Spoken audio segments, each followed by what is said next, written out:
Welcome to another DSLR filmmaking tutorial focusing on how to make a time-lapse. There are two different techniques on how to shoot a time-lapse. The first one is the easy and fast way. You record video and later in your editing software you sped it up. The second way is the professional technique. You take still photos and make a sequence out of it in post. Technique 1. Before you start setting up your camera, make sure that you have a solid tripod that isn't moving. Go into the video mode of your DSLR. Make sure you're in manual mode, otherwise your exposure might change too often and the image is over or underexposed. Shoot with a shutter speed between 30 and 50. If you go higher, the moving objects will look choppy and not really fluent. Also check your aperture. It shouldn't be too wide open, because some things might be out of focus and that mostly doesn't look so good in a time-lapse video. We recommend an aperture between f4 and f8. Now you can start recording your video.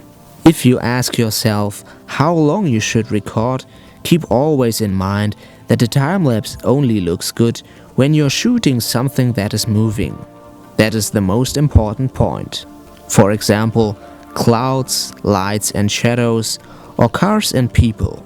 In general, you should record a minimum of 5 minutes. After you've finished your filming, you can import the file into your editing software. Now it's time to change the speed or length of the video. For example, if you have a 20-minute long video, you can speed it up to 10 seconds. And then you have your time-lapse video. It's pretty simple and nice for daylight shots. But if you want to shoot a time-lapse at night, there is a better way than recording video. Technique 2. If you have seen our time-lapse short called Frankfurt at Night, you probably noticed the motion blur of the cars, lights and clouds. That long-time exposure is only possible when taking photos, but not in video mode. Another great thing about taking photos instead of video is the larger resolution, so you can zoom in or out in post and still have a full HD video. This sequence was shot at f8 with a shutter speed of 50 seconds and at ISO 100. Some cameras have an internal time-lapse or interval mode. Most DSLR need an external timer that can be plugged into the camera body to make a time-lapse. You can set up things like exposure, number of photos to be made and the interval. It's a must-have for long-time exposure time-lapses because you only need to set the timer up and then it does its work.